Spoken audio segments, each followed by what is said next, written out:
પ્રકરણ 4 પ્રફુલ્લ સાઈ. ફરી ફરી અવતાર ધારણ કરું છું. ભાઈ ભાઈની જેમ બધા માનવોને એક કુટુંબમાં સાંકળવા સાઈએ જન્મ લીધો છે. જેના ઉપર આખું વિશ્વ ઊભું રહ્યું છે. એના પાયાના દિવ્યત્વને ઉઘાડું પાડી અંતરના સત્યને બહાર કાઢવાનું કાર્ય કરવાનું છે. બધાને સૂચના આપવામાં આવી છે કે સૌને વચ્ચેનો દિવ્ય વારસો છે એને ઓળખો, જે માણસને માણસની સાથે બાંધી રાખે છે, જેથી કરીને માણસ પોતાના પશુભાવને દૂર કરી દિવ્યતા તરફ ઊંચો ચડે. એ જ આપણું ધ્યેય છે. બાબા કુડુપા જિલ્લાના કમાલપુરમ અને પશુમર્તી વેંકટરાજુના બેનની સાથે શેષમ્મા રાજુ પરણ્યા હતા. પોતાના નાના ભાઈ સત્યમને હાઈસ્કૂલનું શિક્ષણ આપવાની એની તીવ્ર ઈચ્છા હતી, એટલે એ પોતાના નાના ભાઈને કમાલપુરમ લઈ આવ્યા અને ત્યાંની સ્થાનિક હાઈસ્કૂલમાં ભણવા મૂક્યો. પણ ત્યાં એવું બન્યું કે શેષમ્મા રાજુને શિક્ષક તરીકે ઉચ્ચ તાલીમ લેવા માટે જવાનું થયું, એટલે એને આ સ્થળ છોડવું પડ્યું. પુષ્પગીરીનો તહેવાર. સત્યમ હાઈસ્કૂલમાં પ્રવેશ પછી ત્યાં નજીકના એક પુષ્પગીરી નામનું મંદિર હતું અને વાર્ષિક તહેવારની ઉજવણી થવાની હતી. આ તહેવાર દરમિયાન સેવા આપવા માટે વ્યાયામ શિક્ષકે સ્કાઉટની ટુકડી તૈયાર કરી. સત્યમે આ ટુકડીમાં પોતાનું નામ નોંધાવ્યું. એને એમ કે બીજાની સેવા કરવાની, એને આ ટુકડીમાં રહેવાની તક મળશે. એથી પાસે પૈસા ન હોવાથી એ શાળાની ટુકડી સાથે પુષ્પગીરી જવા માટે જોડાઈ ન શક્યો. એ પોતે એકલો જ પગે ચાલતા ત્યાં પહોંચ્યો. એની પાસે ભોજન માટે પણ પૈસા નહોતા, એટલે જેટલા દિવસ ત્યાં રહ્યો એટલા દિવસ એણે ઉપવાસ કર્યા. એણે આ વિશે પોતાના મિત્રોને, શિક્ષકને વાત નહોતી કરી. એણે આનંદથી આ ટુકડીમાં રહીને સામાજિક સેવા કરી. કોઈ એને પૂછતું કે તું જમ્યો, ત્યારે પોતાનો હાથ લાંબો કરી અને સૂંઘાડતો. એના હાથમાં ચોખ્ખા ઘીમાં બનાવેલી મીઠાઈની સુગંધ આવતી હતી. એના મિત્રો એમ માનતા હતા એના કોઈ સગાએ ને ઘેર એ સારું સારું જમ્યો હશે. સ્કાઉટ માસ્તર બધાને સરખું કામ આપતા હતા. સત્યમ એટલો કદાવર નહોતો, પણ એને પણ એવું જ કામ આપતા હતા. ખોવાયેલા છોકરાઓને મા બાપને સોંપવા, યાત્રાળુઓને પાણી આપવું અને લોકોને દવા દારૂ આપવા, પ્રાથમિક સારવાર કરવી, આવી પ્રવૃત્તિઓ કરવાની હતી. સામાજિક કાર્યકર તરીકે એની મહેનતથી એ ખૂબ જાણીતો થઈ ગયો અને દાખલો બેસાડ્યો. સત્યમ જેનો હીરો બની ગયો હતો, એ સ્કાઉટની ટુકડી જે રીતે કામ કર્યું હતું એમાં અત્યારના શ્રી સત્યસાઈ સેવા દળનો સંકેત જરૂર મળતો હતો. અત્યારે આ દળ આખી દુનિયામાં આ જાતની સેવા આપે છે. ઉચ્ચ શિક્ષકની તાલીમનો કોર્સ સફળતાપૂર્વક પૂરો કરીને શેષમ્મા રાજુ પાછા ઉર્વકોંડામાં તેલુગુ શિક્ષક તરીકે નિમાયા.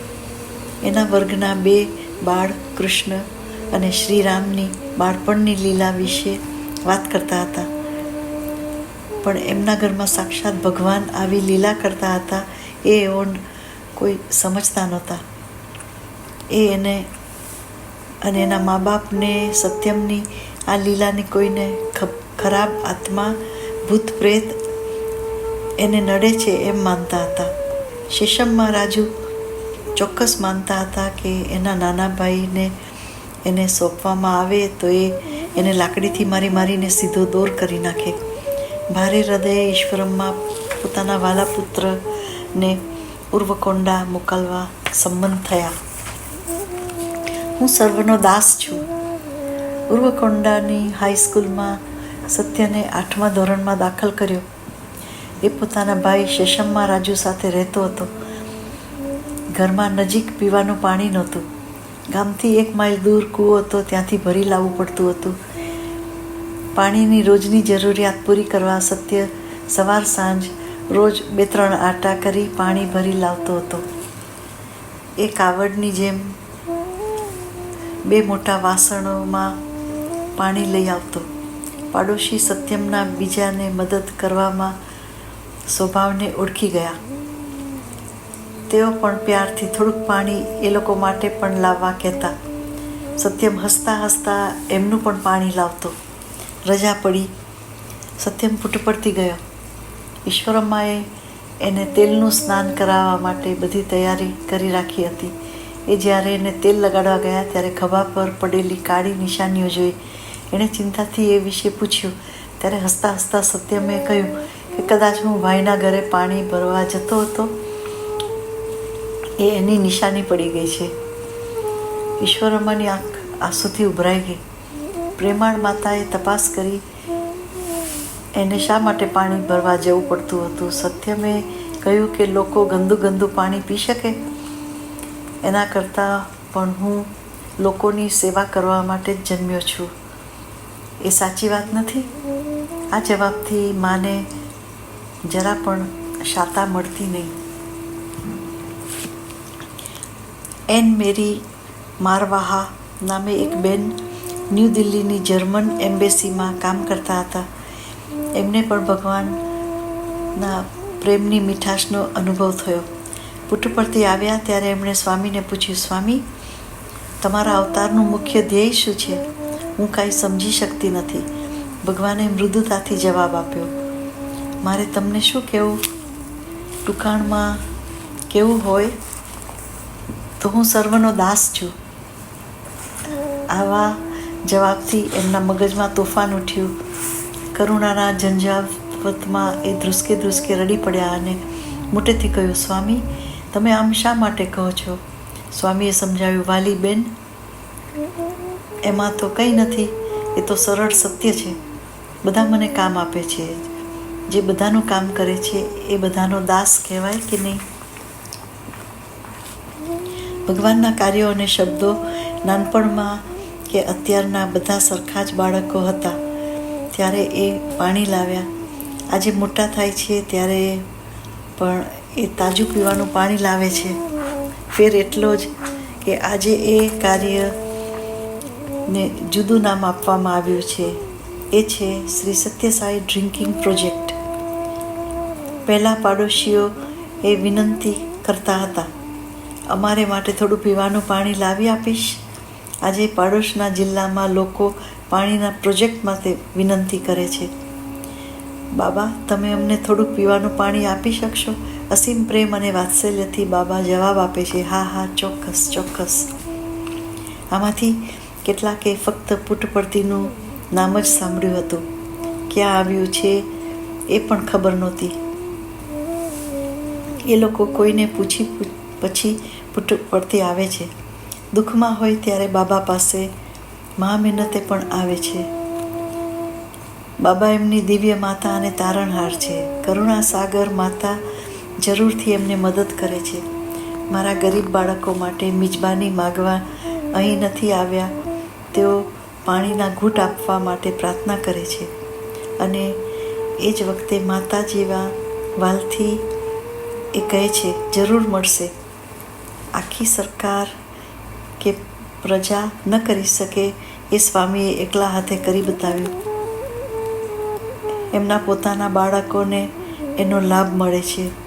પોતાના બાળકોના કલ્યાણ માટે પીવાના પાણીના પ્રોજેક્ટ માટે સ્વામીએ કરોડો રૂપિયા ખર્ચ્યા છે.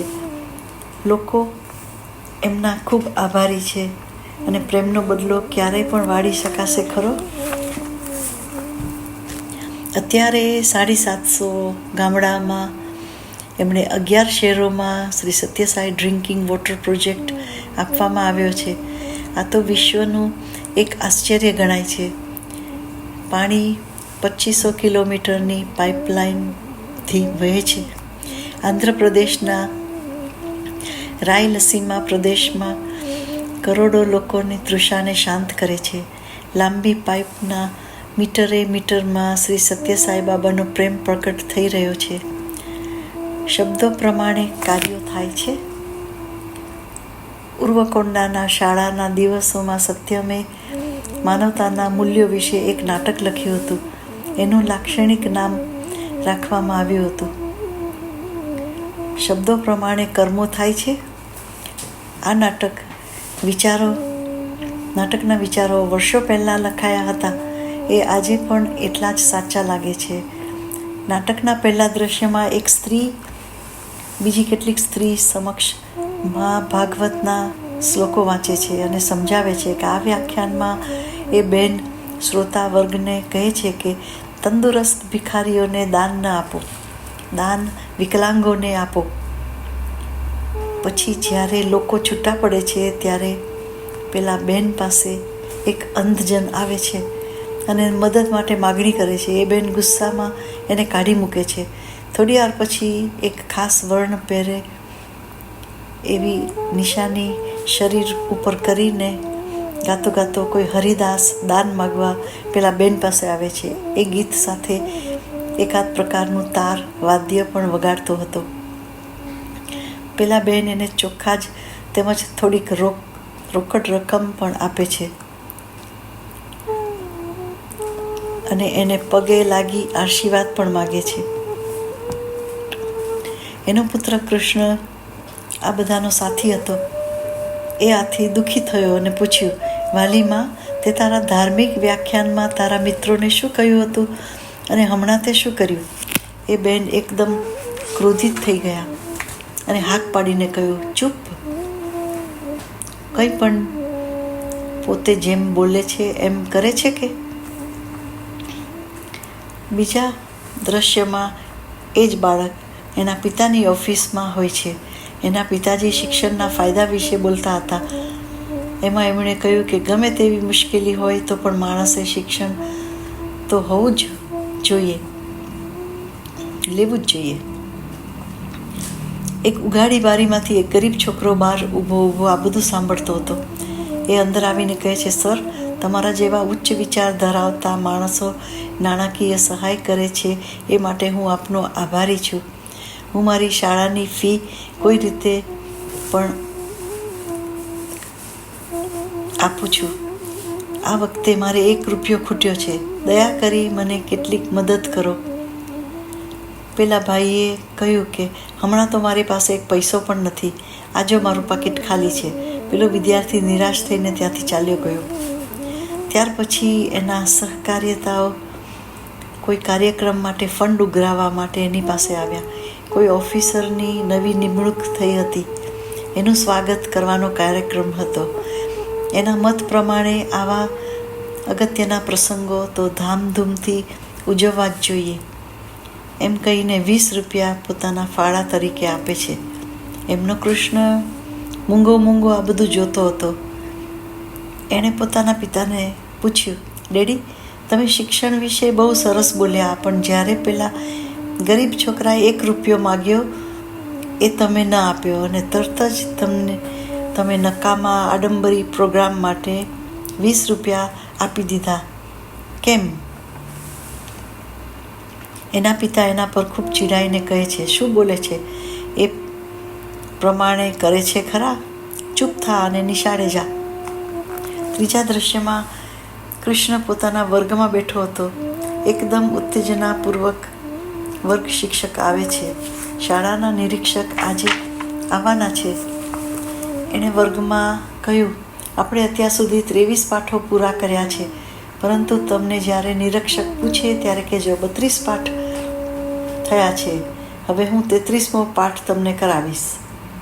પછી જ્યારે નિરીક્ષક આવશે ત્યારે હું તમને એ જ પાઠ પહેલી વાર કરાવતો હોઉં એવી રીતે કરાવીશ. અત્યારે હું તમને જે પ્રશ્નો પૂછીશ એ જ પ્રશ્નો હું તમને ત્યારે પણ પૂછીશ, એટલે તમે એની સમક્ષ સાચા જવાબ આપી અને તમારી સારી છાપ પાડી શકશો.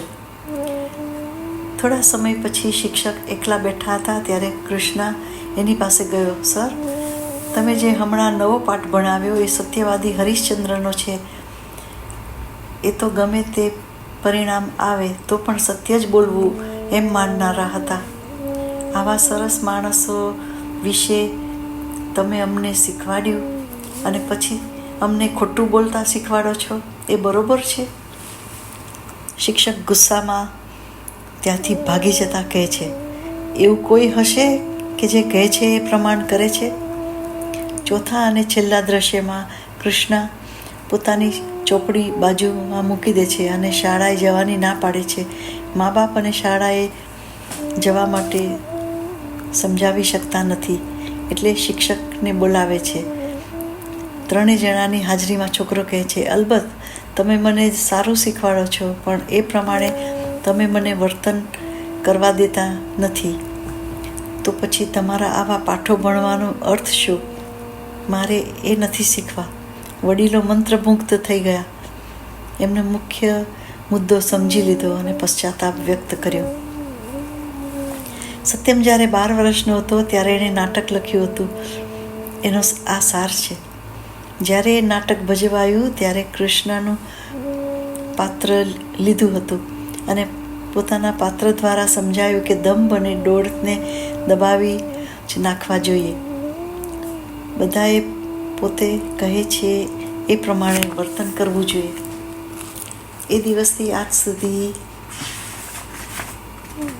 અને આ જ ઉપદેશ આપતા આવ્યા છે. લોકોને એ કહેતા આવ્યા છે, ફક્ત શબ્દો ઉચ્ચારવા એ પૂરતું નથી. તમે જે બોલતા હો એ પ્રમાણે તમારા કાર્યો થવા જોઈએ. આવો સંદેશો આખી દુનિયામાં પહોંચી ગયો છે અને સાધકો આધ્યાત્મિક ઉન્નતિ માટે દોરવણી આપે છે. ખોવાયેલો ઘોડો. જ્યારે સત્યમ ઉર્વકોંડાના શાળામાં ભણતો હતો ત્યારે ગામનો એક ગરીબ ઘોડાગાડી ચલાવી પોતાનું ગુજરાન ચલાવતો હતો. એક દિવસ એનો ઘોડો ક્યાંક ખોવાઈ ગયો. ઘોડો ન મળતો હોવાથી એ સત્યમ પાસે મદદ માટે આવ્યો. સત્યમે એને ગામના 1.5 માઇલ એક જંગલ હતું ત્યાં જવા કહ્યું અને તે ત્યાં ગયો અને એનો ઘોડો ત્યાં ચરતો હતો. તે દિવસથી ગામના મુસ્લિમો પણ સત્યમને માટે ખૂબ પ્રેમ આપવા માંડ્યા. સત્યમની અસાધારણ શક્તિઓના સમાચાર દૂર દૂર ફેલાઈ ગયા. આના પહેલાં શિરડી સાઈ બાબાએ આવી જ રીતે ચમત્કાર કર્યો હતો. ઔરંગાબાદ જિલ્લામાં ધૂપખેડા ગામના ચાંદભાઈ પાટીલ ધનવાન સુખી મુસ્લિમ હતા. એની ઘોડી ખોવાઈ ગઈ હતી. ખૂબ શોધવા છતાં ઘોડી ન મળવાથી એ નિરાશ થઈને ઘોડાના જીનને ખભા પર ઉપાડી ઘેર પાછો આવ્યો. શિરડી સાઈબાબાએ એને જોયો અને એની દયા આવી. એણે એને કહ્યું, તું તારી ઘોડીને બાજુની ગલીમાં શોધ. જેમ કહ્યું હતું એમ ચાંદ પાટીલે કર્યું અને આશ્ચર્ય વચ્ચે ત્યાં ઘોડી હતી. આવા બે સરખા બનાવોના ઊંડો અર્થ શું હશે? ઘોડો અને ઘોડી મનુષ્યનું સ્થિર મન બતાવે છે. જે મનમાં સાચા અર્થ સમજે છે એ ખરા ચિત્તચોર છે. ઘોડાનું સંસ્કૃત નામ અશ્વ છે. અશ્વનો અર્થ થાય છે જે સદા ગતિમાં હોય. સામાન્ય રીતે આપણે અશ્વનો અર્થ ઘોડો કરીએ છીએ. ઘોડો હંમેશા ગતિમાં જ હોય છે. હંમેશા પોતાના પગ, પૂંછડી ને કાન હલાવ્યા જ કરતો હોય છે. તેથી જ અશ્વનો અર્થ અસ્થિરતાનો ગુણ એવો થાય છે જે કાયમ અસ્વસ્થ હોય તે. સંસ્કૃતમાં અશ્વમેઘનો અર્થ થાય છે પોતાના અસ્થિર મનને ભગવાનને અર્પણ કરવું. સંસ્કૃત શબ્દ અશ્વસ્થ પીપળો એટલે વૃક્ષ જે સદા હાલતું જ હોય છે. થોડોક જ પવન હોય તો પણ તેના પાંદડા હાલતા જ હોય છે. એ જ પ્રમાણે જાગૃત કે સુપુષ્ટ અવસ્થામાં માનવ પણ ડગમગું થતું હોય છે અને એટલે એ અસ્થિર હોય છે. બાબા કહે છે કે અશ્વમેઘ યજ્ઞમાં લોહી માંસવાળા પશુનો બલિ હોમવાનો નથી. સાચો અર્થ એ છે કે આપણા પશુ જેવા મનને યજ્ઞમાં ભગવાનને અર્ધ્યમાં આપી દેવાનું. દિવ્ય કઠપૂતળી નચાવનાર પોતે જ નૃત્યાંગના બને છે. સત્યમ જ્યારે ઉર્વકોંડા શાળામાં ભણતો હતો ત્યારે એના આચાર્યે ફાળો ઉઘરાવવાનો એક કાર્યક્રમની યોજના કરી હતી. એ વખતની પ્રખ્યાત નૃત્યાંગના ઋષિવેન્દ્રમણી ત્યાં નૃત્ય કરવા આવવાની હતી. જાહેરાતની પત્રિકાઓ છપાઈ ગઈ હતી, લોકોમાં વેચી પણ દેવાઈ હતી. અનિવાર્ય સંજોગોને લીધે નૃત્યાંગના કાર્યક્રમ આપવા આવી શકી નહીં. શાળાના આચાર્ય લક્ષ્મીપતિ મુશ્કેલીમાં મુકાઈ ગયા. સત્યમ એની પાસે ગયો અને કહ્યું, સર, તમે ચિંતા ન કરો. ઋષિવેન્દ્રમણી જે નૃત્ય કરવાના હતા એ હવે હું કરીશ. આવું નૃત્ય કે જેણે એને પ્રખ્યાત બનાવ્યો એ કરવાનું ઘણું મુશ્કેલ હતું. એ નૃત્યાંગના કાચની શીશી પોતાના માથા પર રાખીને થાળીમાં દીવા કરે અને એના ઉપર નૃત્ય કરતા હતા. વળી નૃત્ય કરતાં કરતાં પોતાના હોઠથી નીચે પડેલો હાથ રૂમાલ ઉપાડી લેતા હતા. સત્યમે કહ્યું કે આના કરતાં વધારે આશ્ચર્યજનક મુદ્રા કરીને બતાવીશ. સર, એ તો હોઠથી હાથ રૂમાલ લે છે, હું તો મારી પાપણથી સોયને ઉપાડીશ. કલાકાર ઋષિવેન્દ્રમણી આ નૃત્ય કરે છે એમ તમે જાહેર કરજો. કેટલાક વર્ષો પછી સ્વામી એ તે દિવસે શું બન્યું હતું એનું વર્ણન પોતાના શબ્દોમાં આ પ્રમાણે કર્યું. મારા કરતાં ઘણી મોટી સાડી મને પહેરાવવામાં આવી. વ્યવસ્થાપકો માથામાં પહેરવાના વાળની લટકતી લાંબી લટ લાવ્યા હતા. તમે જાણો છો તે નૃત્ય કરતી વખતે કલાકારે અહીંથી ત્યાં મંચ પર જતો હતો. એ જ પ્રમાણે વાળની લટ પણ ઝૂલતી હોય છે. એટલે કે લોકોએ જાડી અને લાંબી લટ બનાવી હતી. કદાચ હું નૃત્ય કરતો હોઉં ત્યારે પડી જાય તો એના માટે એને તેઓ સભાન હતા. એટલે એ મજબૂત રીતે બાંધી. મારા પગમાં ઘૂઘરા બાંધ્યા. મારા મેકઅપ રૂમની મંચ પર જવા માટે એમણે વ્યવસ્થા કરી હતી. ઋષિવેન્દ્રમણીનું નૃત્ય સૌને જોવું હતું, એટલે ટિકિટ બારી પર ખૂબ ભીડ હતી. જ્યારે વાદ્યો વાગવા માંડ્યા ત્યારે મેં મારા પગની ઘંટડીઓનો મીઠો રણકાર પગને હલાવીને કર્યો. પ્રેક્ષકો ઉત્તેજનાથી તરબતર થઈ ગયા. આચાર્યએ મારા માથા પર બોટલ મૂકી. બીજા શિક્ષકે પ્લેટ થાળી ગોઠવીને એના પર મૂકી અને એમાં દીવા હતા. તેઓએ આ વિધિ જાહેરમાં શા માટે કરી? કારણ કે કોઈને શંકા થાય કે બોટલ પહેલેથી જ માથા પર ચીટકાવી દીધી રાખી હશે. તેઓના સંતોષ માટે આ રીતે પ્રેક્ષકોના દેખતા આ બધું ગોઠવવામાં આવ્યું હતું. મારા નૃત્ય માટેનું સંગીત શરૂ થઈ ગયું હતું. હું મંચ ઉપર ગોળ ગોળ ફરતો હતો. મેં આમ નૃત્ય કરતાં કરતાં એકદમ મારી પાપણથી જમીન પરની સોય ઊંચકી લીધી. પ્રેક્ષકોએ આનંદના અતિરેકથી ખૂબ ખૂબ તાળી પાડી વખાણ કર્યા. જિલ્લા કલેક્ટર ઇંગ્લિશમેન હતા. એ મને ઇનામ ચાંદ આપવા મંચ ઉપર આવી પહોંચ્યા. એમનું નામ હોર્સલી હતું. ચાંદ આપતા પહેલાં એણે મારો સ્પર્શ કરવો હતો. મેં ના પાડી. એણે કહ્યું કે હું તમારા ભાઈ જેવો જ છું, મારે આ ચંદ્રક તમારી ડોકમાં પહેરાવવો છે. મેં જવાબ આપ્યો, હું તમારી બહેન જેવી જ છું, તમે એ મારા હાથમાં આપો. મંચની એક બાજુ આચાર્ય ઊભા હતા. એ નિશાની કરીને કહેતા હતા, આ કલેક્ટર કહે છે એમ કરો. પરંતુ ત્યાં ઋષિવેન્દ્રમણી તરીકે ઊભો હતો, એટલે મેં પુરુષના સ્પર્શની ના પાડી. તે દરમિયાન પ્રેક્ષકોમાંથી પણ તાળીથી વધાવીને કલેક્ટરને કહેવામાં આવ્યું કે એને ચંદ્રક હાથમાં આપી તમે નીચે આવતા રહો.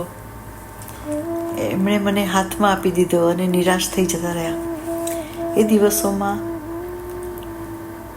કુડપ્પા ડિસ્ટ્રિક્ટ બોર્ડના ચેરમેન શ્રીમતી રમા સુબમ્મા હતા. બીજે દાડે એ શાળામાં આવ્યા અને કહ્યું, ઋષિવેન્દ્રમણીને લઈને આપણે આટલો ફાળો એકત્ર કરી શક્યા છે. અમારે એમનું બહુમાન કરવું છે. અમે એમને આપવા માટે મોંઘી સાડી પણ લેતા આવ્યા છીએ. એમણે ઋષેન્દ્રમણીને મોટેથી બૂમ પાડીને બોલાવી, મંચ પર આવો. એ ક્યાંથી આવે? હું દોડતો આવ્યો. મેં તો ચડ્ડી પહેરી હતી. ચોકીદારે મને અંદર જતા રોક્યો. અમારા આચાર્ય વચમાં પડ્યા અને કહ્યું, કાલના ઋષેન્દ્રમણી એ જ હતા, એને આવવા દો. મને જોઈને બધા ગૂંચવાઈ ગયા. મને જોઈને સુબમ્માએ મને તેડી લીધો અને બચ્ચીઓ કરી અને કહ્યું, પ્રિય બાળક, તું તો નાનો છે પણ તે અમને મોટું માન અપાવ્યું છે. આપણા દેશમાં તારા જેવા હોશિયાર બાળકો છે એટલે હું ગૌરવ અનુભવું છું. તેમણે મારા ખૂબ વખાણ કર્યા. ત્યારથી એમણે સ્વામી માટે ખૂબ પ્રેમ બતાવ્યો છે. જ્યાં જ્યાં એ ગયા ત્યાં એ સ્વામીની સ્તુતિ કરતા હતા અને આ વાત કરતા આવી રીતે ઉર્વકોંડા સ્વામીએ નૃત્ય કાર્યક્રમ આપ્યો. પરમાત્મા માટે આખું વિશ્વ મંચ છે. તે દિવસથી ભગવાન શ્રી સત્યસાઈ જાત જાતના સ્વરૂપો અને એમના સુંદર સંગીત અને દિવ્ય નૃત્યથી વિશ્વને આશ્ચર્યમાં મૂકી દે છે. વીંછીનો ડંખ. 8મી માર્ચ 1940ના દિવસે ઉર્વકોંડાના એક મહત્વનો બનાવ બની ગયો. સત્યમને એક મોટા કાળા વીંછીએ ડંખ માર્યો. એ બેભાન થઈ ગયો. આ સમાચાર બધે ફેલાઈ ગયા. આ પ્રદેશમાં વીંછીના ડંખથી મૃત્યુ જ થાય એવું હતું. સત્યમને ઘણી દવાઓ અને ઇન્જેક્શનો આપ્યા પણ બધું વ્યર્થ.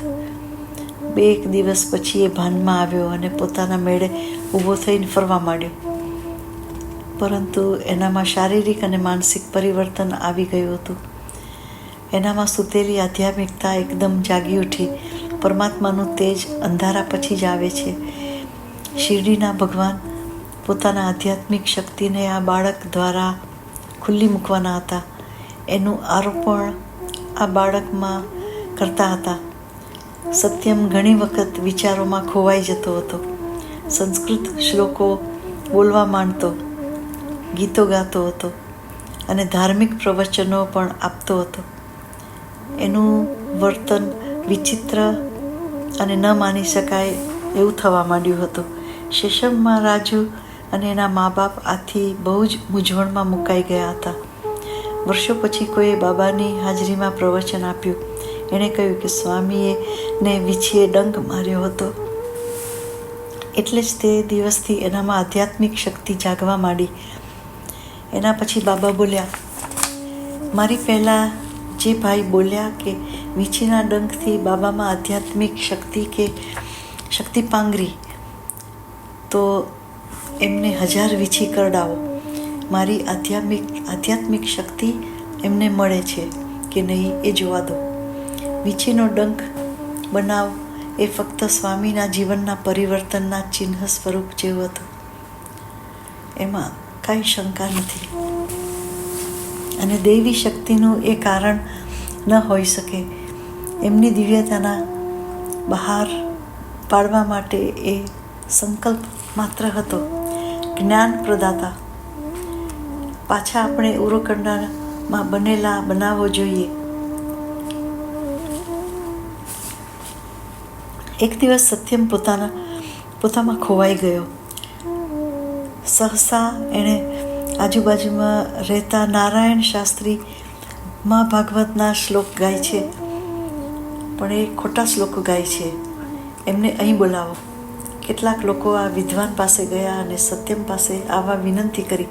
અણગમો બતાવી શાસ્ત્રીએ કહ્યું, અરે એ તો હજી નાનો છોકરો છે, એ મારી વિદ્વતામાં ભૂલ કાઢે છે, એ શું જાણે છે? એ તો સત્યમ પાસે ન ગયા. સત્યમે ખૂબ હઠ કરી. આ વખતે જનાર લોકો એમને સત્યમ પાસે આવવા સમજાવી શક્યા. એમણે જે ભૂલો કરી હતી તે બધી સત્યમે એમને સમજાવી. એમણે પણ પુરાણમાંથી એમને કેટલાક પ્રશ્નો પૂછ્યા. વિદ્વાન શાસ્ત્રીએ પોતાની ભૂલો સ્વીકારી અને એમના પગે પડ્યા. અત્યારે પણ ઘણી વખત ભગવાનને એવું લાગે છે કે વિદ્વાનો પર પરમ તત્વને પામવા માટે શાસ્ત્રો, ધાર્મિક પુસ્તકો અને મંત્રોનું જ ઊંડું અધ્યયન કરતા હોય છે. તેઓ પોતાનો સમય પોતાની વિદ્વતા ભરેલા જ્ઞાનની ચર્ચા કરવામાં જ વિતાવે છે. પરંતુ આવી રીતે પરમ તત્વને પામવા માટે આવી વિદ્વતા મેળવવાનો આટલો બધો અભ્યાસ શા માટે કરવો જોઈએ? જ્યારે પરમાત્મા હાડ ચામના મનુષ્ય શરીર રૂપે એમની સમક્ષ ઊભા છે ત્યારે એની તરફ દ્રષ્ટિ કેમ નાખતા નથી? નજીકમાં જ એને નથી જોતા. ભગવાન આવા લોકોને અંતરદ્રષ્ટિ કે જેની એમને જરૂર છે એ આપે છે. આ સંદર્ભમાં ભગવાનના શાસ્ત્રોનું ગહન જ્ઞાન દર્શાવતો એક રસિક પ્રસંગ યાદ આવે છે. કેટલાક વર્ષો પહેલાં દશેરાના તહેવાર દરમિયાન એક યજ્ઞ કરવાનો હતો. સરસ વ્યથા કરવામાં આવી. આને માટે ખાસ એક મંચ બનાવવામાં આવ્યો. વેદશાસ્ત્રના અગ્રગણ્ય વિદ્વાનો પણ ત્યાં હાજર હતા. પણ કેટલાકને બાબાના દૈવિત્વમાં વિશ્વાસ નહોતો. એમણે હજી બાબા પ્રત્યે પ્રેમ અને ભક્તિ નહોતા ઉદ્ભવ્યા. આથી એક ક્ષતિ રહી જવા પામી. એક વિદ્વાન પવિત્ર મંત્ર બોલતા હતા. એમણે એના ઉચ્ચારમાં ભૂલ કરી. પોતાની ભૂલ સુધારવાને બદલે આગળ બોલવા માંડ્યા. એટલે થયું એમની ભૂલ કોઈને ખબર પડી નહીં હોય. ભગવાન એની તરફ ફર્યા અને એક પળ એની સામું ગંભીરતાથી જોયું અને કડક થઈને કહ્યું, શાસ્ત્રી, એ ફરીથી બરાબર બોલો. એ વિદ્વાનને કોઈએ ચાબુક માર્યો હોય એટલો એ ધ્રુજી ગયો. સ્વામી શુદ્ધ ઉચ્ચારથી એ મંત્ર બોલવા માંડ્યા. ભેગા થયેલા પંડિતો આશ્ચર્ય પામ્યા અને સ્પષ્ટ લય અને ઉચ્ચારતાથી સ્વામી સાથે મંત્ર બોલવા લાગ્યા. મનોનિગ્રહ. સત્યમની કીર્તિ ફેલાતી હતી ગઈ તેમ પાસેથી અને દૂરથી આવતા અદ્ભુત છોકરાના દર્શન અને મળવા માટે ઉર્વકોંડા આવવા માંડ્યા. વાતો તો જાત જાતની થતી હતી. કોઈકે કહ્યું કે આ કોઈ જાદુગરની ઇન્દ્રજાળમાં ફસાઈ ગયો છે, કોઈ દાનવે એને વશ કરી લીધો છે, એટલે કોઈ તાંત્રિક અને કોઈ સારો કરી શકે. કંટાળેલો શેષમમાં રાજુ કોઈ શાક્તને લઈને આવ્યો. સત્યમે એને કહ્યું, રોજ તું મારી પૂજા કરે છે, રોજ તું મારા આશીર્વાદ માગે છે, હવે મારી સારવાર કેવી રીતે કરવામાં આવ્યો છે? મારા પગે પડ અને સારા માણસની જેમ પાછો જતો રહે.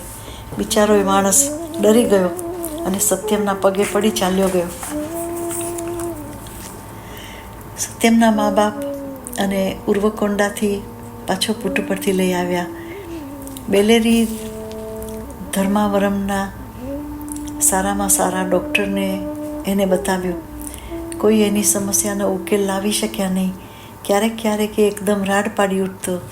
ત્યાં દેવતાઓ આવે છે, દીવો પ્રગટાવી કપૂર લઈ આરતી કરો. એ આવું બોલતો એટલે ઘરના માણસો ગૂંચવણ સાથે દુઃખ થતું. એક ભૂત પ્રેતને ભગાડનાર ખૂબ નિષ્ણાત બાજુના કાદીરી ગામમાં રહે છે. એ ગમે તેવા ભૂવા હોય ભૂત હોય એને ભગાડી શકે. પેડા વેકમમાં રાજુએ સત્યમને ત્યાં લઈ જવા નક્કી કર્યું. એ એની પુત્રીઓ શેષમ્મા રાજુ અને સત્યમ એક બળદગાડામાં જવા નીકળ્યા. ભૂત પ્રેત ભગાડનાર માણસ દેખાવે ભયંકર હતો. એણે આ 14 વર્ષના છોકરાને બહુ જ નિષ્ઠુરતાથી ઈલાજ કરવા માંડ્યો. એણે સત્યમના મુંડાવેલા માથામાં બ્લેડથી જખમ કર્યા. એમાંથી લોહી નીકળતું હતું ત્યારે એના પર લીંબુ અને કાંદાનો રસ નાખતો હતો અને એની આંખમાં ખૂબ જ બળે એવો મલમ આંજ્યો. એની લોહિયાળ અને બળતા માથા પર 101 ગડા પાણી નાખ્યું. આવો અમાનુષી જુલમ સત્યમ સહન કરતો હતો. આથી એના કમનસીબ અસહાય ઘરના માણસો ચોંકી જતા હતા. તેઓને પશ્ચાતાપ પણ થતો હતો. પેલા ભૂવો તો વધારે ભૂંડો થયો. એણે કહ્યું, કોઈ રાક્ષસી તત્વ સત્યને હેરાન કરે છે. આમ એ ભૂવાને જુલમ કરતો જોઈ એમના ઘરના લોકોએ કહ્યું, હમણાં અમે જઈએ અને થોડુંક સારું લાગશે પછી પાછો એને લાવશું. કેટલાક વર્ષો પછી હરિદાસ સત્ય સાંઈ બાબાની હાજરીમાં એમની જીવનકથાનું આખ્યાન કરતો હતો. જ્યારે ભુવાના જુલમની વાત સાંભળી ત્યારે બાબાએ તેને અટકાવ્યો. આ વિગતો સાંભળતા પણ દુઃખ થાય છે, એટલે એને જવા દો બંગારું. થોડા વખત પછી શ્રી કસ્તુરીએ પૂછ્યું, સ્વામી, તમે આ બનાવને સંભાળતા પણ દુઃખ થાય છે, તો તમે આવી પાશવી સારવાર લેવાની હા કેમ પાડી? ભગવાન સાંઈનો જવાબ ઘણા રહસ્યો ખુલ્લા પાડે તેવો હતો. આ શરીરને કોઈ દુઃખ પડશે તો એ દુઃખ મને નહીં પડે. હું દરેક જાતના સુખ અને દુઃખથી પેલે પાર છું. મારે આ વસ્તુ દુનિયાને બતાવવી હતી, એટલે મેં બધા જુલ્મો સહન કર્યા. આ સજા મેં મારી મરજીથી આમંત્રી હતી. લોકો આથી મારી આધ્યાત્મિકતા સમજી શકશે, તેઓને મારામાં શ્રદ્ધા થશે અને એ રીતે ભગવાનની ભક્તિમાં રાજ્યમાં પગ મૂકશે. પેનુગોંડા ગામમાં કૃષ્ણ માચાર્યુલુ નામે એક વકીલ રહેતા હતા. એ સત્યમને જોવા પુટ્ટપર્તી આવ્યા. એમને થયું કે ધાર્યા કરતાં સત્યમની તબિયત વધારે ખરાબ છે. એમણે સત્યમના વડીલને ઘાટીકાચલમના મંદિરે લઈ જવા કહ્યું. એમને થયું કે ભગવાન નરસિંહ સ્વામી મા વિષ્ણુનો અવતાર સત્યમને સાજો કરી દેશે. વકીલના શબ્દો સાંભળીને સત્યમ હસ્યો અને પૂછ્યું, સર, ઘાટીકાચલમના મંદિરનો ભગવાન તો હું છું. તમે મને મારા જ દર્શન કરવાનું કહો છો? હું સાંઈ બાબા છું. 23મી મે 1940નો દિવસ હતો. સત્યમ પોતાના પુટ્ટપર્તીના ઘરના ઓટલા પર બેસી શુગર કેન્ડી અને ફૂલ સૌને વેચવા માટે ઉત્પન્ન કરતો હતો. દ્રશ્ય આનંદ આપતું હતું. કેટલાક પેડા વેકમમાં રાજુ પાસે ગયા અને આવું સુંદર દ્રશ્ય જોવા માટે આવવા કહ્યું. સ્વામીના પિતાને આવો હાથનો જાદુ કરે એ ગમતું નહોતું. એમણે એક લાકડી લીધી અને સત્યમ પાસે ગયા. તું કોણ છે? મને કહે. તું ભગવાન છે કે ખરાબ આત્મા? સત્યમ એના પિતા તરફ જોયું. તે ગંભીર અને શાંત હતો. એણે મક્કમતાથી કહ્યું, હું સાંઈ બાબા છું. આપ સ્તંભ સૂત્રનો અને ભારદ્વાજ ગોત્રનો છું. તમારા સૌનો ઉદ્ધાર માટે મેં અવતાર ધારણ કર્યો છે. તમે બધાએ માનસિક સુવિધા સ્વસ્થતા ગુમાવી દીધી છે. તમારા પૂર્વજ વેંકા અવધૂતે મને પ્રાર્થના કરી કે તમારા કુળમાં જન્મ લો, તમે અમારા કુળમાં જન્મ લો. એની પ્રાર્થનાના જવાબમાં મેં અહીં અવતરણ કર્યું છે. પેડા વેકમમાં રાજુ દિગ્મૂઢ થઈ ગયા. એના હાથમાંની લાકડી જમીન પર પડી ગઈ. એનું એને ભાન પણ ન રહ્યું. એક ક્ષણમાં જ એના પિતા પેડા વેકમમાં રાજુ નિર્વીય અને મૂક કેમ થઈ ગયા. મહાન અવધૂતનું નામ સાંભળી એમનામાં શા માટે આવું પરિવર્તન આવી ગયું? વેંકા અવધૂત નામના એક મહાન માણસ પેડા વેકમમાં રાજુના પિતા કોડમમાં રાજુને ઘેર આવતા હતા. એમના મોં પર હંમેશા સ્મિત રહેતું. એ આધ્યાત્મિક સ્વસ્થતા અને આનંદની મૂર્તિ હતા. એમના કપડાં ફાટેલા હોય તો એને દરકાર નહોતી. તેઓ જો કોઈના માથા પર પોતાના હાથ મૂકે એ વ્યક્તિને ગહન આધ્યાત્મિકતાનો અનુભવ મળતો. કોઈને ખબર નથી કે તેઓ ક્યાં રહે છે અને ક્યાંથી આવે છે. એ ક્યારે આવશે અને ક્યારે જશે એ પણ કોઈને ખબર નહોતી. એ ખરેખર સંન્યાસી જ હતા. તેઓ પાણીમાં તરતા લાકડાના કટકા જેવા મુક્ત હતા.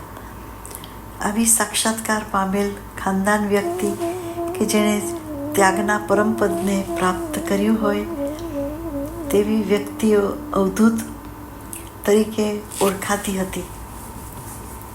વિદ્વાનો માને છે કે શિરડી સાંઈને એમના બાળપણમાં જેણે ઉછેર્યા હતા તે વેંકા અવધૂત એ જ વેંકુશા હતા.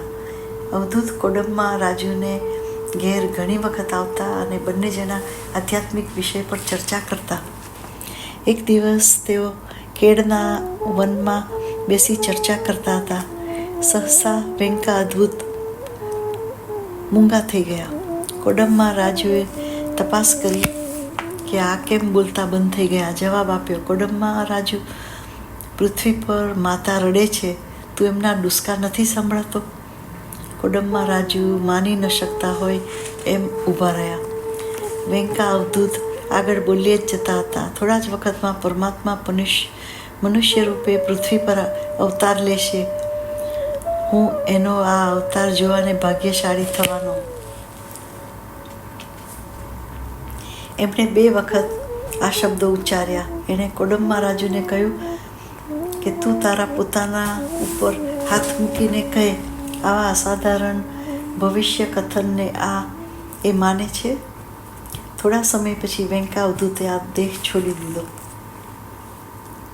હવે એમણે પોતાના પૂર્વજ જે સંત હતા એમનું નામ દર્શાવતા પોતાના પુત્રને પેડા વેકમમાં રાજુએ સંભળાવ્યો. એમને એકદમ પ્રકાશ થયો. એમને એ દિવ્ય વ્યક્તિનો આ કુટુંબનો નજીકનો સંબંધ યાદ આવ્યો. નવા અવતાર માટે એમણે કરેલી આગાહી પણ અમને યાદ આવી. જે બન્યું હોય એની વિગતો જ્યારે વૃદ્ધ કોડમમાં રાજુએ સાંભળી ત્યારે એમની આંખો હર્ષાશ્રુથી ભરાઈ આવી. પછી એક નાની હરકત આવી. ત્યાં જે હાજર હતા એ સત્યમને સાંભળતા હતા. એમાંથી કોઈએ સાંઈબાબા કોણ હતા એ સરખી રીતે સાંભળ્યું નહીં. તેઓ કોણ હતા? પેડા વેકમમાં રાજુએ સાંભળ્યું કે પેનુગોંડા ગામમાં એક સરકારી અધિકારી આવ્યા છે. એ રોજ સાંઈબાબા નામના એક ફકીરની પૂજા કરતા હતા. આથી એક દિવસ એ પોતાના પુત્રને લઈને ત્યાં ગયા. એ માણસે બાળકને જોયો અને તરત જ કહ્યું, આને કોઈ મગજની બીમારી નથી, એની પૂરતી સંભાળ લઈ શકાય એટલે એને હોસ્પિટલમાં દાખલ કરવો. એમની શિખામણ અને સલાહ સાંભળીને સત્યમે એમને પૂછ્યું, કોનું મગજ માંદું છે, મારું કે તમારું? તમે રોજ આ તમારી સામે હાડ માંસના સાઈ ઊભા છે એમની જ પૂજા કરો છો, પણ તમને મગજ ન હોવાથી તમે એ જોવા માટે અસમર્થ રહ્યા. એમણે એનો હાથ પકડવા એને કહ્યું અને હાથને હલાવીને ડગલાબંધ વિભૂતિ કાઢી. એણે એ ગભરાયેલા માણસના ઘર પર છાંટી. ગુરુવારે સત્યમની આસપાસ માણસો ભેગા થઈ ગયા. એમાંથી કોઈએ સત્યમ સાંઈબાબા છે એની સાબિતી માગી. સત્યમે કહ્યું, તમારે સાચે જ સાબિતી જોઈએ છે? પછી એમણે જૂઈના ફૂલો મંગાવ્યા અને ફૂલોને હાથમાં લઈ સામેના બારણા તરફ ફેંક્યા અને નીચે જમીન પર મૂક્યા.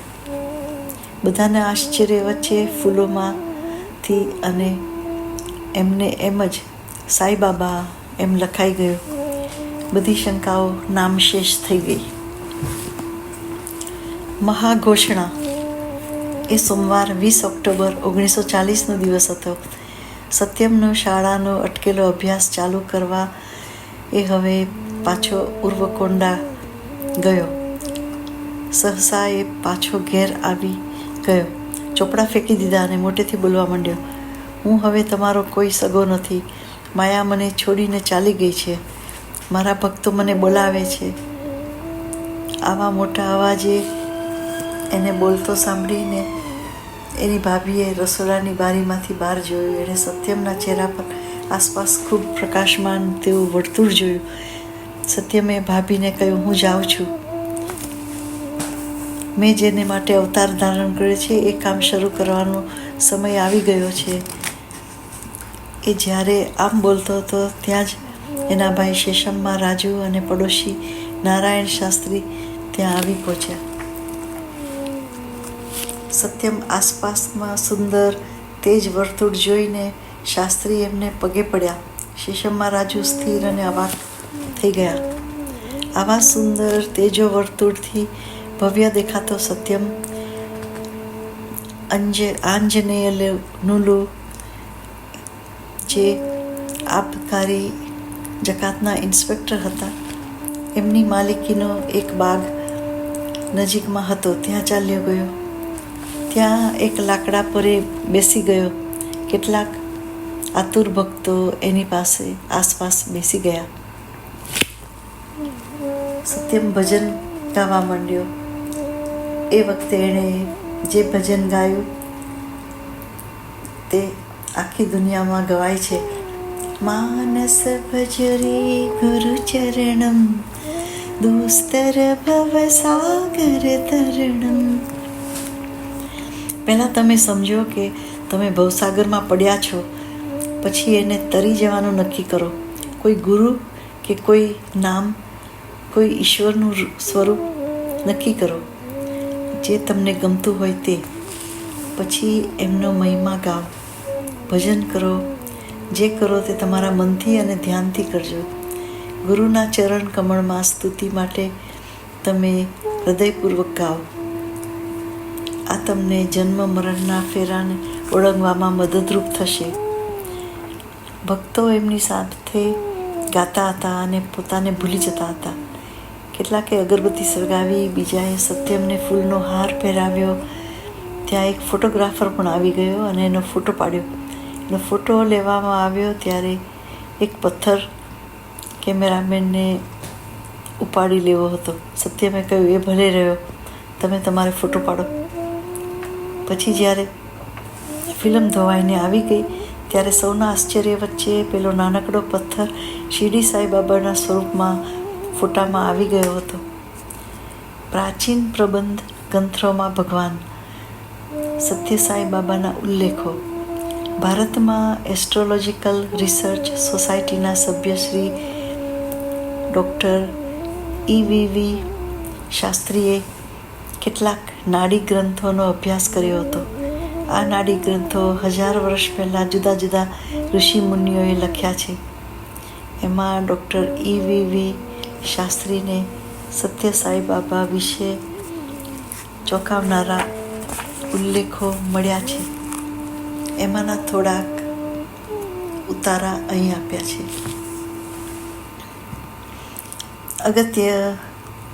અગસ્ત્ય નાડી કહે છે, સત્ય સાંઈબાબાનું લોકોનું દુઃખ દર્દ વીજળીની ઝડપે મટાડી દેશે.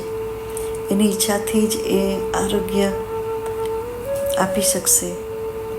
ઘણી શૈક્ષણિક સંસ્થાઓની એ સ્થાપના કરશે. આધ્યાત્મિક વિષયોની ઘણી ચોપડીઓ અને પ્રસિદ્ધ કરશે. માનવ જાતિમાં તેઓ આધ્યાત્મિકતાનો વિકાસ કરશે. ધર્મની સ્થાપના માટે અને ધર્મના પુનર્સ્થાનને પોતાના મુખ્ય ધ્યેય બનાવશે. તેઓ પોતાના પહેલા અવતારમાં શિરડી સાંઈબાબા હશે. એ કરુણા અને દયા સ્વરૂપ હશે. એ આ વિશ્વના પિતા છે.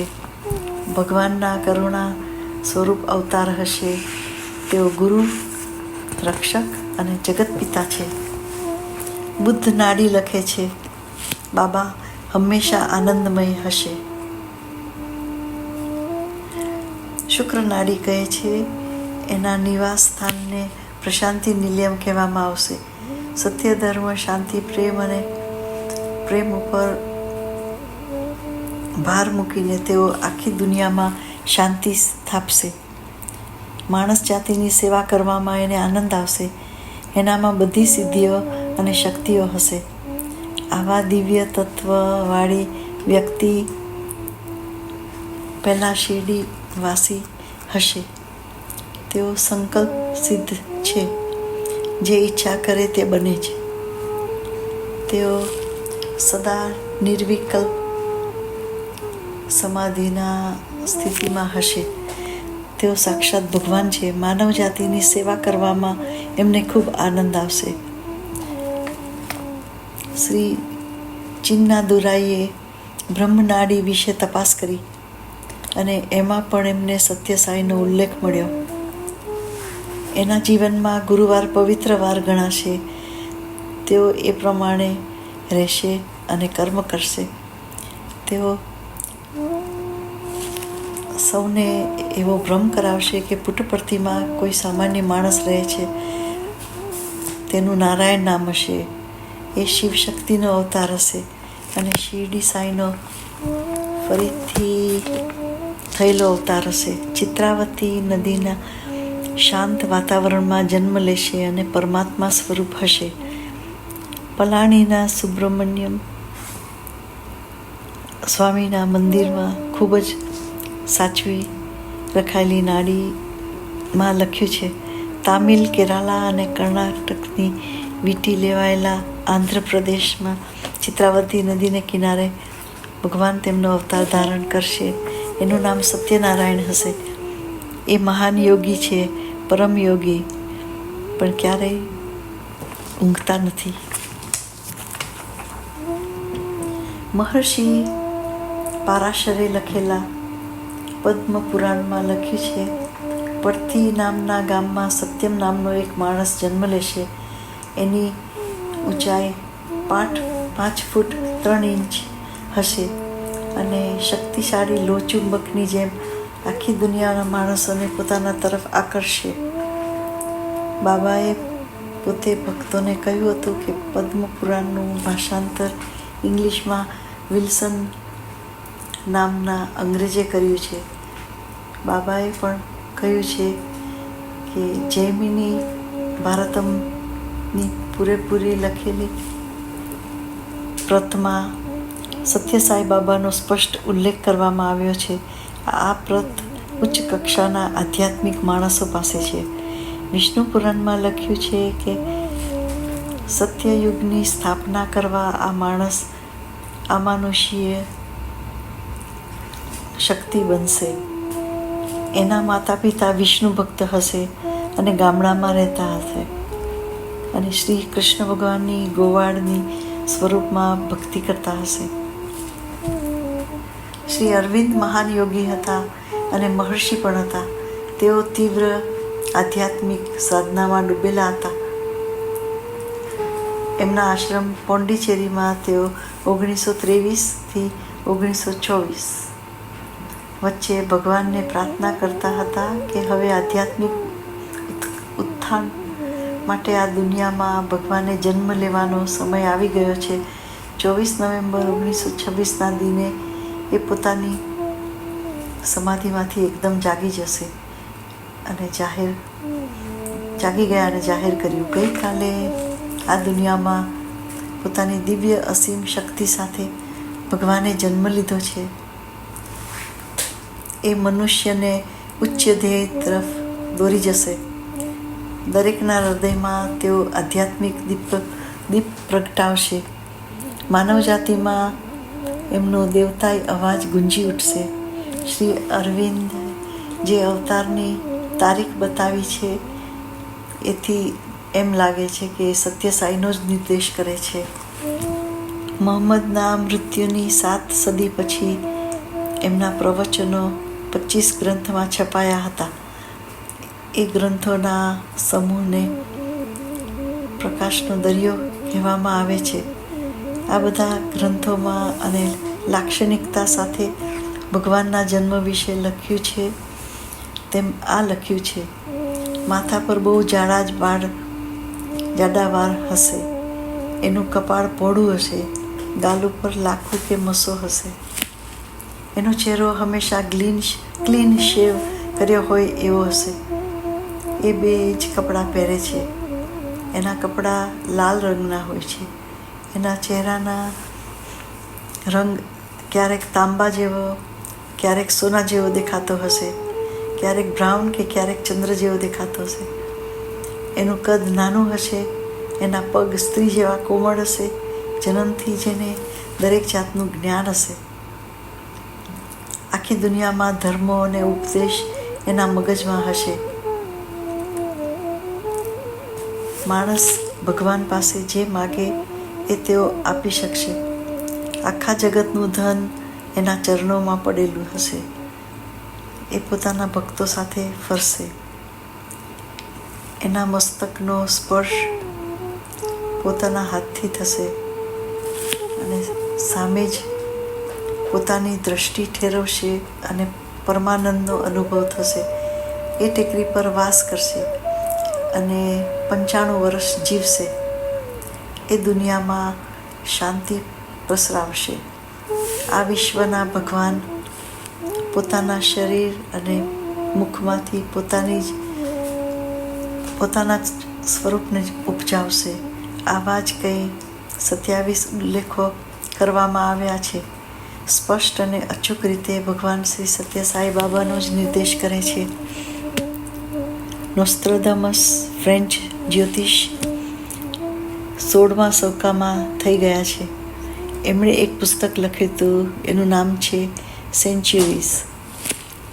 એમાં એ લખે છે કે હવે જે દુનિયાનો રાજ કરતા આવશે એ એશિયામાં દેખાશે. 3 નદી હશે, ત્યાં જન્મ લેશે. એ ગુરુવારના પવિત્ર દિવસ માનશે અને અસીમ ડાપણ અને શક્તિ જોઈને દુનિયામાં બધા ખૂણાથી એમને માન આપવા લોકો આવશે. બાઇબલના બુક ઓફ રેવલેશનમાં પરમાત્માના અવતારની વાત લખી છે. જોન પાસે એક દેવદૂત આવે છે અને બધું ખોલે છે. સફેદ ઘોડો જુએ છે, એના પર બેઠેલો સવાર સત્ય બોલનારો અને વફાદાર હતો. એની આંખ અગ્નિજવાળા જેવી હતી અને માથાના વાળ ગૂંચવાયેલા હતા. લોહીમાં બોળ્યા હોય એવા લાલ વસ્ત્રો એમણે પહેર્યા હશે. એનું નામ ભગવાન હશે અને મોંમાંથી તીક્ષ્ણ તલવાર નીકળશે. પ્રેમ, કૃપા અને કરુણા સ્વરૂપ ભગવાન શ્રી સત્ય સાંઈ બાબાનું કેટલાય ધાર્મિક ગ્રંથોમાં આવી રીતે વર્ણન આવે છે. એમના ચરણ કમળમાં સૌને પ્રણામ, સો પ્રણામ. ઓમ શ્રી સત્ય સાંઈ પરબ્રહ્મણે નમઃ. ઓમ શાંતિ શાંતિ શાંતિ. પ્રકરણ 4 સમાપ્ત.